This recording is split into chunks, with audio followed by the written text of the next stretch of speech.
নমস্কার। অন্য ভুবনের আজকের অনুষ্ঠান ঘোড়ায় চড়া পুলিশকে নিয়ে, মাউন্টেড পুলিশ বলে যারা বিখ্যাত। পুরনো কলকাতার যে সমস্ত রোমাঞ্চ এখনো অক্ষুণ্ণ রয়েছে, এই ঘোড়ায় চড়া পুলিশ তাদের মধ্যে অন্যতম। ধরুন না, ঊনবিংশ শতাব্দীতে কলকাতা কি ছিল? বড় বড় মাঠ, জলা, কাদায় ভর্তি। তখন এই অশ্বারোহী পুলিশরাই ছিল কলকাতা পুলিশের সব থেকে বড় শক্তি। আর এটা সংগঠিত হয় আরো অনেক পরে।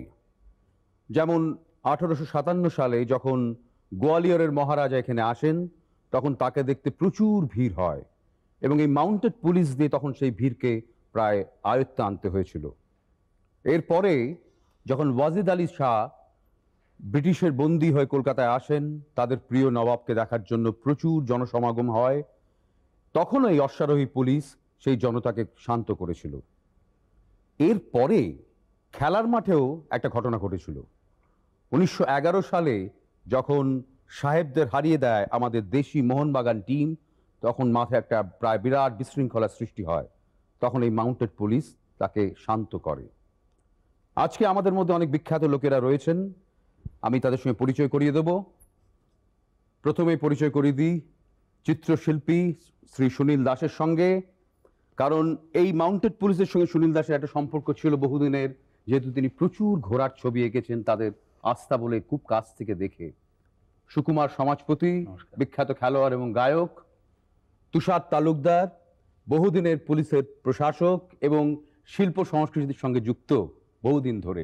আমি তুষার থেকে একেবারে আগে শিল্প সংস্কৃতি জগতে আগে চিনেছি, পুলিশের আগে। এবং দিলীপ কুমার বসু, উনি বর্তমান এই মাউন্টেন পুলিশের ওসি। তা প্রথমে তুষারদাকে একটা প্রশ্ন করি। তুষারদা, এই যে কলকাতা পুলিশের যে মূল স্রোত, তার মধ্যে কি মাউন্টেড পুলিশ বা এই যে এরা অন্তর্ভুক্ত, অঙ্গাঙ্গিভাবে জড়িত? কিন্তু এদের তো এফআইআর নেবার কোনো অধিকার নেই, সেটা কেন? না, সেটা নেই। তার কারণ হচ্ছে যে কলকাতা পুলিশে, মাউন্টেড পুলিশের প্রধান কাজ হচ্ছে ময়দান, এই যে বিস্তীর্ণ অঞ্চল, এই অঞ্চলটা পাহারা দেওয়া। এই যে অসংখ্য লোক ময়দানে নানা কারণে আসেন, বেড়াতে আসেন, খেলাধুলা করতে আসেন, শরীরচর্চা করতে আসেন, তাদের যাতে কোনো নিরাপত্তা যাতে ব্যাঘাত না হয়, অন্য কোনো অপরাধমূলক কাজকর্ম না হয়, এটাকে বন্ধ করার জন্য।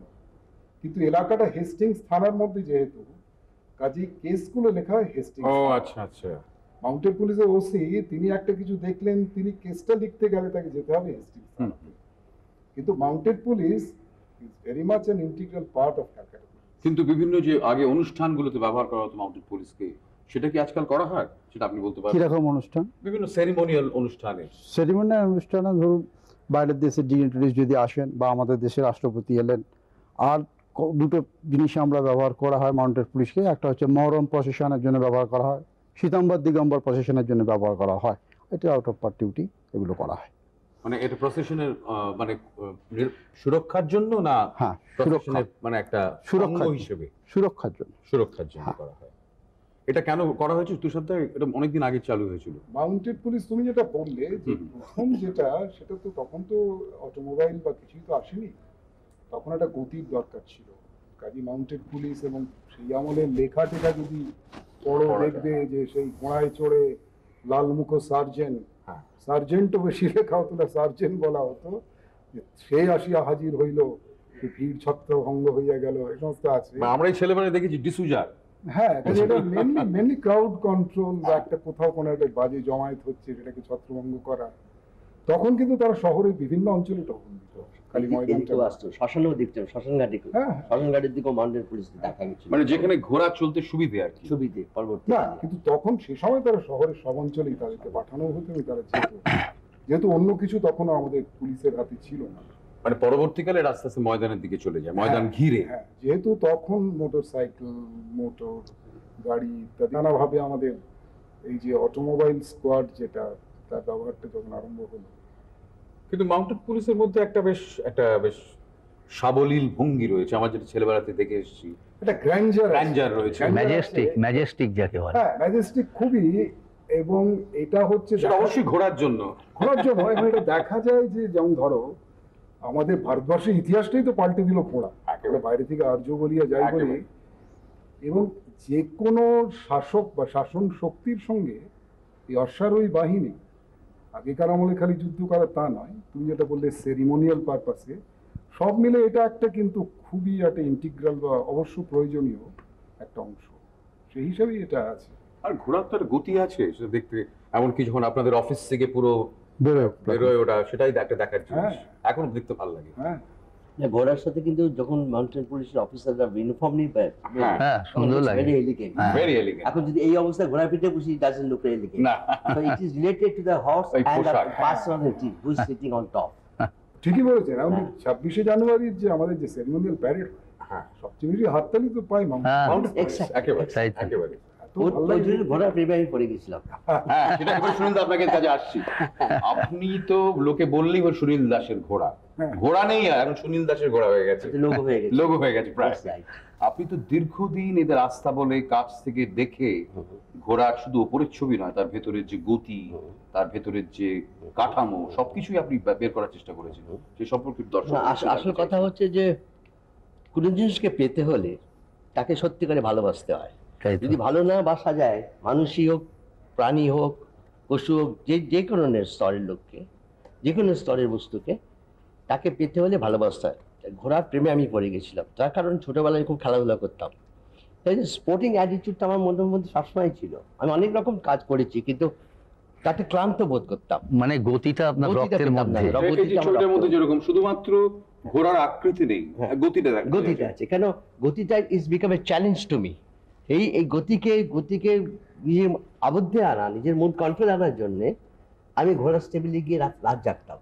কিন্তু একটা সুন্দর কথা যে এই যে মাউন্টেন পুলিশে যারা ছিলেন, অফিসার এবং কনস্টেবল যারা ছিলেন, অফিসার, আদার অফিসার যারা ছিলেন, they are very good to me.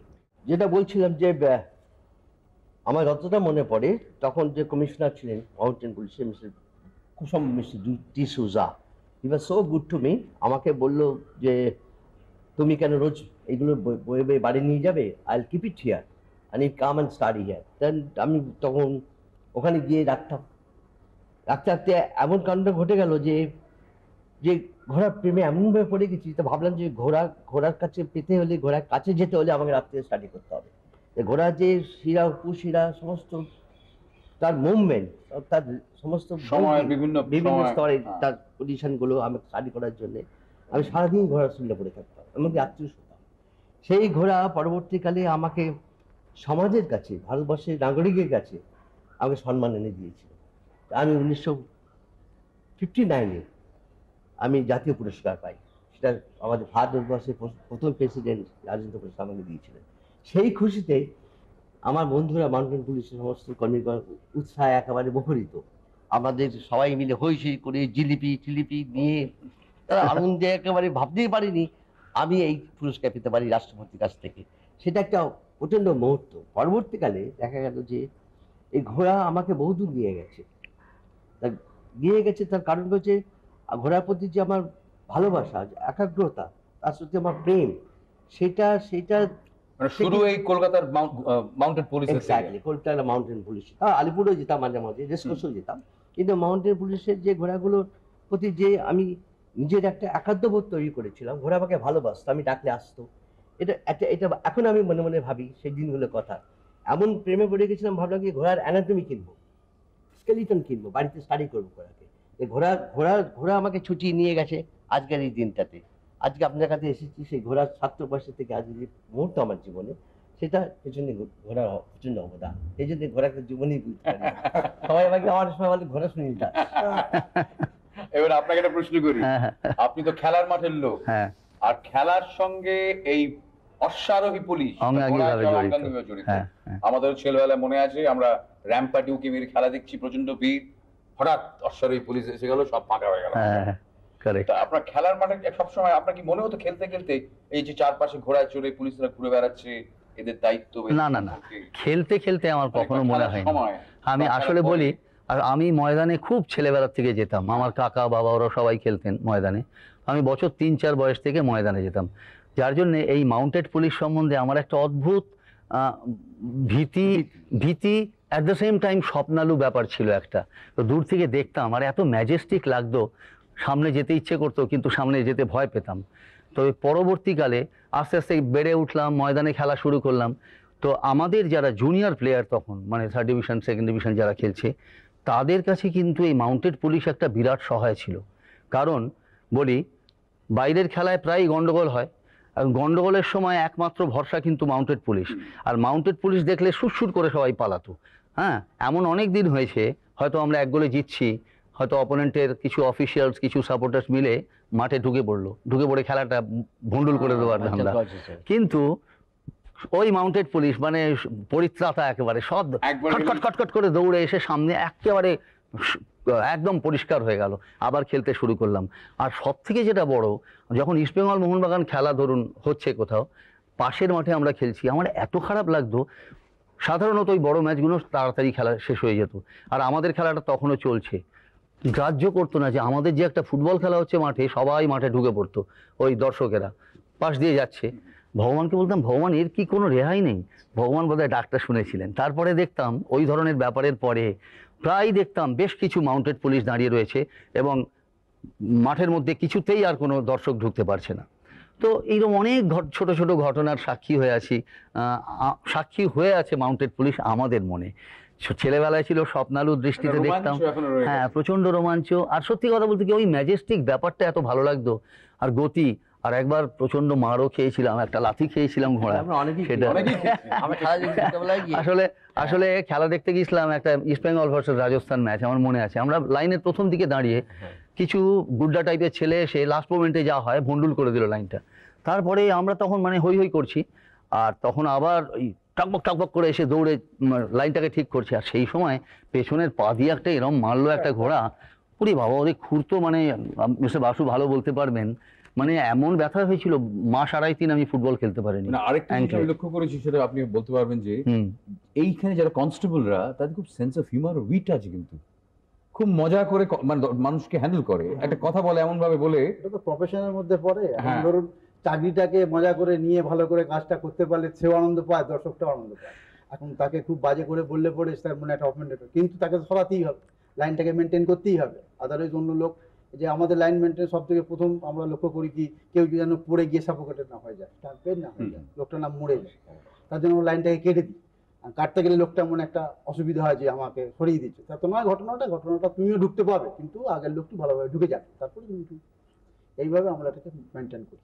তবে মাউন্টেড পুলিশের একটা বলি আমি, সরি আমি ডিস্টার্ব করলাম, মাউন্টেড পুলিশের একটা অদ্ভুত পরিমিতি বোধ আছে। ওরা কিন্তু কখনো, মাউন্টেড পুলিশ যারা, ওরা কখনো কিন্তু চট করে মাঠে ঢুকতেন না। যা কিছু ওদের কাজকর্ম মাঠের বাইরে, যদি একান্ত প্রয়োজন বোধ করতেন ওরা যে না এই সময় আমাদের মাঠে ঢোকা দরকার, খেলার মাঠের মধ্যে, হ্যাঁ খেলার মাঠের মধ্যে, খেলার এরেনার মধ্যে আর কি, হ্যাঁ তো হ্যাঁ স্পেশাল গেট আছে, এরকম এক্সট্রিম এমার্জেন্সিতে মাউন্টেড পুলিশ, হ্যাঁ বড় কোনোভাবে আর কিছু আর সম্ভব হচ্ছে না তখন, বিশেষ করে ফুটবল মাঠে। হ্যাঁ, তবে একটা কথা, সেটা হচ্ছে বড় ফুটবল মাঠে, ঘেরা মাঠে উনি যেটা বলেছেন ওপেন গ্রাউন্ডে, বড় ফুটবল মাঠে আমরা আম্পায়ারের দিকে লক্ষ্য রাখি, যদি অসুবিধা হয়, যেমন ধরুন আমরা প্রদীপনাথকে বাজিয়েছিলাম মোহনবাগান এরিনার খেলা, প্রদীপনাথ প্রায় ট্যাকেল হয়েছিলেন বহু লোকের দ্বারা, আমরা ভেতরে ঢুকে যাই। বড় মাঠে ঢোকার জন্য স্পেশাল গেট আছে, মাউন্টেড পুলিশ গেট আছে, আমরা সেখান দিয়ে ভেতরে ঢুকে যাই। আমাদের মূল দৃষ্টি হচ্ছে যে আম্পায়ার প্রথম বাঁচবে, আম্পায়ারকে যেন কেউ হ্যাকেল না করে, বুঝতে পেরেছি, কোনো প্লেয়ার হলে এই আম্পায়ার বা রেফারি খেলাটা যাতে সুষ্ঠুভাবে পরিচালনা করা যায়, তার সমস্ত দায়িত্ব আমরা নিয়ে করি। আসলে মাউন্টেড পুলিশ দেখবেন যে বেসিক্যালি কিন্তু গেটটা ম্যানেজ করে, র্যাম্পার্ট জমা হয়ে আছে, কিন্তু সেরকম এমার্জেন্সি যদি হয় যে মাঠের ভেতরে ঢুকতে হবে, যেমন বললেন যে রেফারিকে মারধর করছে, হেকল করছে, সেরকম প্রভিশন রাখা থাকে যে তারা তখন। হ্যাঁ, তবে একটা কথা বলি, দুষ্টু লোকের দুষ্টুমির শেষ নেই। মাউন্টেড পুলিশকেও আমি হেনস্থা হতে দেখেছি, কিরকম জানেন তো, একটা বদমাইশ ছেলে ছিল, ও রেগুলার মাঠে যেত খেলা দেখতে। এখন ও প্রত্যেকবার লক্ষ্য করে যে মাউন্টেড পুলিশ ভীষণ ঝামেলা করে। ও একটা সিগারেট ধরিয়েছে, সিগারেট ধরিয়ে মাউন্টেড পুলিশটা যেই পেছন ফিরেছে না, অমনি পেছনের পায়ে গুঁজে দিয়েছে, আর চি করে একদম সে আওয়াজ করে দৌড়, তারপরে যে যার ঠিক লাইনে আবার দাঁড়িয়ে গেল ওরা, আর ওর যেখানে জায়গা ছিল ঠিক সেখানে, মানে হ্যাঁ এই সমস্ত ছিল। এগুলো করি তার জন্য আসলে আমাদের ঘোড়াগুলোকে এমনভাবে ট্রেন করা হয়, এখন ধরুন করার সঙ্গে সঙ্গে যদি ও লাথি মারে তো লোকটা স্পট ডেট হয়ে একদম স্পট ডেট হবে। সেইভাবে আমরা ট্রেনিং করি যে অনেক অসুবিধা না হওয়া পর্যন্ত লাথি মারবে, এরকম ঘটনা এখনো পর্যন্ত মানে সেটাকে ট্রেন করা কঠিন ব্যাপার, এগুলো আমাদের অনেক সময় লাগে। তা আমরা সেভাবেই ট্রেন করি যাতে করে এখনো পর্যন্ত মাউন্টেড পুলিশের ময়দানি ইতিহাসে এরকম নেই যে ঘোড়া লাথি মেরে কাউকে এমন injure মেরে করেছে ফেলেছে। যে মারা গেছে লোকটা। দিলীপবাবু বলছিলেন যে প্রত্যেকটা ঘোড়াকে ট্রেনিং দেওয়া হয় এমন ভাবে যাতে অযথা তারা মানুষকে আঘাত না করে। আচ্ছা, এরকম কত ঘোড়া এখন আপনাদের ওখানে আছে? আমাদের ওখানে এখন ঘোড়া রয়েছে 79টা। তার মধ্যে কিছু ঘোড়া রয়েছে যারা আন্ডার ট্রেনিং রয়েছে, কিছু ঘোড়া ডিউটি করছে। আন্ডার ট্রেনিং ঘোড়াগুলোকে আমাদের ট্রেনিং করিয়ে তারপর আবার ডিউটিতে পাঠাতে হবে। আচ্ছা, যে ঘোড়াদের বয়স হয়ে যায় তাদের কি করেন আপনারা?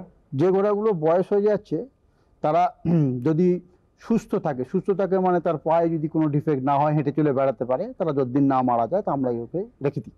ডিউটি হতে যেতে পারছে না কিন্তু চলে ফিরে বেড়াতে পারে নিজে। কিন্তু আমি শুনেছিলাম যে রেস কোর্সের ঘোড়াগুলো যেগুলো অকেজো হয়ে যায়, হ্যাঁ। রেসে হ্যাঁ। খেলা করতে পারে না, সেই জন্য কাজে লাগতে পারে, সেইগুলি নাকি মাউন্টেড পুলিশ এসে যায়। হ্যাঁ, এই যে কথাটা আপনি বলছেন, হ্যাঁ। রেসের ঘোড়া আমরা কিছু নেই।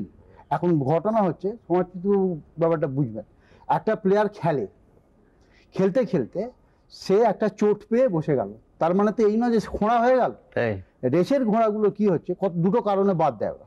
একটা ধরুন ওদের একটা এজ লিমিট আছে, 7 বছরের পরে রেসে দৌড়তে পারবে মানে দৌড়লে অত স্পিড আনতে না, 7 বছরের পরে রেসে দৌড়তে দেওয়াই হবে না। আচ্ছা, যে ঘোড়াটার বয়স 7 বছর পেরিয়ে গেল তাকে রেসে যেতে দেওয়া হবে, কিন্তু সেই ঘোড়াটা সম্পূর্ণ সুস্থ। এই ঘোড়াটাকে আমরা নিই যদি ওরা দেয়। ওটা কি দেয় মানে কিনতে হয় নাকি? না, ও। ওরা অনেক সময় ফ্রি গিফট দেয়। বাহ। কেননা আমরা কি দেখে নিই, সেটা হচ্ছে যে ঘোড়াটা আমাদের ট্রেনিংটা নিতে পারবে কিনা। ঘোড়াটা রেস কোর্সের যে ব্যাপার আছে, দেখবেন যে প্রত্যেকটা রেস ট্র্যাক ক্লক ওয়াইজ হয়, সুতরাং ঘোড়াকে সবসময় ওরা রাইট ট্র্যাকে ঘোরায়। ঘোড়া হ্যাঁ, ডান পায়ের ওপর ছোটে, ঘোড়া সামনের বাঁ পায়ে কোনো ইউজই নেই। তা আমরা টেস্ট করি যে ঘোড়াটার বাঁ পায়ের ক্ষমতাটা ওর ব্রেনে নিতে পারছে কিনা, যে আমি এড দিলে পরে ও বাঁ পা বার করতে পারছে, সেই ওই ম্যাচুরিটি ওর তখনও আছে নাকি ওটা নষ্ট হয়ে যায়। বাবা, পুরো সায়েন্স একদম। এই যেমন আমাদের যেমন না থাকলে সেই ঘোড়াটা আমরা নেব। খেলোয়াড়দের সেই যেমন আমাদের গোলকিপারকে সবসময় বলা হয় যে গোলকিপারের বাঁ দিকে সবসময় গোলকিপার স্ট্রং হয়, কারণ হচ্ছে ডান পায়ের উপরে ভর করে জাম্প করতে পারে, হ্যাঁ, ডাইভ করতে পারে, কিন্তু বাঁ পায়ের উপরে ভর করে ডান দিকে ডাইভ করা মানে একবারে পুরো সায়েন্স। তবে আমার আপনার কথা শুনতে শুনতে দিলীপ বাবু একটা কথা মনে হচ্ছিল যে বোধহয় সেই ভেটারেন ফুটবলার আর এমনি ফুটবলার যা তফাৎ, বোধহয় রেসের ঘোড়া আর আপনাদের ঘোড়ার তফাৎটা বোধহয় তাই। না, তা নয় না। না, সেই ভুলটা আমার ভাঙলো, হ্যাঁ। কারণ আপনি যখন ডান বাঁয়ের ব্যাপারটা বললেন। কিন্তু আমি তফাৎ আঁকতে যেটা- গেলাম একটা কথা, কিন্তু যখন আমি আঁকতাম হ্যাঁ, দেখতাম ঘোড়া ডান পায়ে ভর দিয়ে বাপাটা আগে তুলতো। সেটা ঠিক আছে, সে বাঁ পা তুলতে পারে, ডান পা তুলতে পারে, সেটা ওর খুশি মতন তুলছে। ও এবার ধরুন আমি ঘোড়ার পিঠে চেপে আছি, হ্যাঁ, আমি তাকে বলছি বাঁ দিকে যেতে হবে, সে যেতে পারছে না। এই যে ব্যাপারটা, যে আমার বলাতে আমি তো বলবো না মুখে, আমি পায়ে একটা এড দেবো, তো সেই এডটাকে ও যদি সাকসেসফুলি না করতে পারে হ্যাঁ। তো তার কিছু ল্যাপস আছে ভেতরে। নিশ্চয়ই, নিশ্চয়ই। তা সেই ল্যাপসটার জন্য আমরা তাকে নেব না। ও, আর একটা জিনিস আমরা দেখি রেসের ঘোড়া, যেমন ধরুন ঘোড়াটা তো দৌড়ুচ্ছে একটা ট্র্যাকে, ওরা তো ওখানে ওরা কি করে, বাজি লড়ে, সুতরাং তার জান প্রাণ দিয়ে সে লড়ে। তো তার আমাদের যেমন কবজি আছে, ওর হুপের উপরে একটা ফেডলক বলে জায়গা, হ্যাঁ। সেই জায়গাটা ইনজুরি হওয়ার চান্স খুব বেশি থাকে, আর তার উপরে যে বোনটা, সেটাকে টেন্ডন বোন বলে, সেটাও নষ্ট হয়ে যায়। এই দুটো জায়গা যদি ইনজুরি না থাকে আমরা নিই সেই ঘোড়া। আচ্ছা, তুষারদা, একটা প্রশ্ন ছিল, এই যে কনস্টেবলরা তৈরি হয় ঘোড়ায় চড়ে যারা, এদের জন্য কি আলাদা ট্রেনিং স্কুল আছে? হ্যাঁ, এদের জন্য সম্পূর্ণ আলাদা ট্রেনিং এর ব্যবস্থা আছে।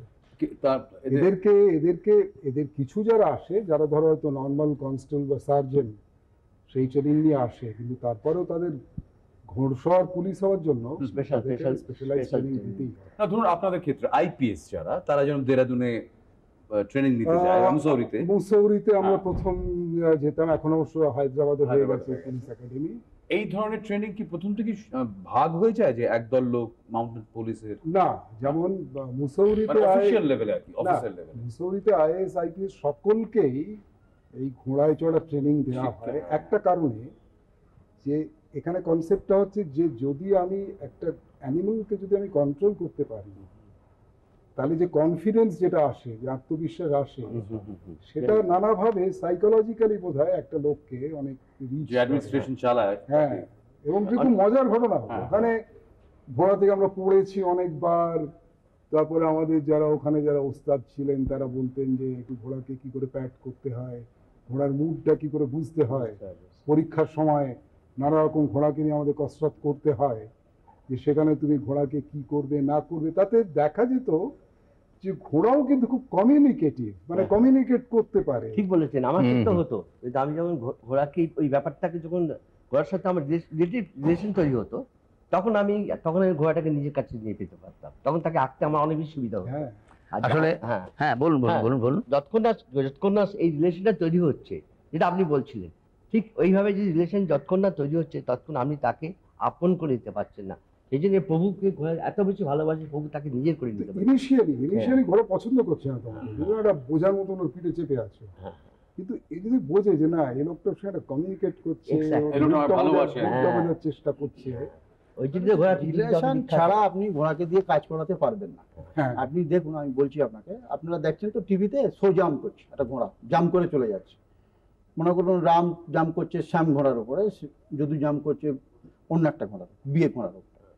এবার যদি আপনি শুধু রাইডারটাকে চেঞ্জ করে দেন, ঘোড়াটা একই রয়েছে, রামকে নিয়ে গেলেন যদুর উপরে আর শ্যামকে নিয়ে গেলেন বিয়ের উপরে, ওই ঘোড়াটা ঠিক ওই পারফরমেন্স দেখাতে হবে না। পারবে পারবে না, ওই তো Correct. যেটাই বলতে ব্যাপারটা হচ্ছে চাইছিলাম। আপনার সঙ্গে একটা হ্যাঁ, রিলেশন relation তৈরি হবে। হবে। তাহলে এটা কি একটা করা হয়? ভালোবাসার relation। রেসে যেমন ঘোড়াতে হ্যাঁ। এক একটা জকিকে আনা হয়, তার ঘোড়ার উপর চাপানো হয়। হ্যাঁ, এইবার ধরুন, এই যে জকি, বিভিন্ন জকি আমরা জানতাম না, একসময় কিন্তু না। সিন্ধে বলে একটা বিখ্যাত জকি হ্যাঁ, ছিল, হ্যাঁ। তাকে ভাড়া করে আনা হতো। এইবার সেখানে কি করা হয়? সিন্ধে বলে যে জকিটা আপনি বলছেন উনি আসছে, এইবার ওই যে রেসের ঘোড়াগুলো ওরা ডিফারেন্ট লোকের উপর চেপে চেপে অভ্যস্ত। এবার ওকে ট্রেনিং সেইভাবে দেয়া হচ্ছে, রোজই একটা লোক চাপছে, আচ্ছা আচ্ছা। যারা ট্রেনিং জকি তারা চাপছে তার উপরে। মানে হাইলি কমার্শিয়ালাইজ। সুতরাং সেটার সঙ্গে একটা তফাৎ আছে। এবার একটা যদি রেসেতে জকিটা যদি ফেল করে, সে বাজারে দারুণ নিয়ে ফেসে পড়ে যায়। যাবে। একদম। আচ্ছা, আমি মাঝে মাঝে ভাবি কলকাতার যদি ময়দান কোনোদিন উঠে যায় তাহলে মাউন্টেড পুলিশ উঠে যাবে, যে হারে বাড়ি হচ্ছে। না, এখন তো তাই দাঁড়িয়েছে প্রায়। কলকাতায় না। এই ময়দান, এই আমাদের লেক এবং এই দু তিনটি ফাঁকা জায়গা তো রয়ে গেছে। তাই। এই উঠে গেলে কলকাতা শহর ধ্বংস হয়ে যাবে। কাছে মাউন্টেড পুলিশ নিয়ে ওরা নতুন সম্পূর্ণ করে একটা- মাথা কামাতে হবে না। আশা করি কলকাতার এই ময়দানও থাকবে এবং ঘোড়াচড়া পুলিশ থাকবে। আপনাদের সকলকে ধন্যবাদ, নমস্কার।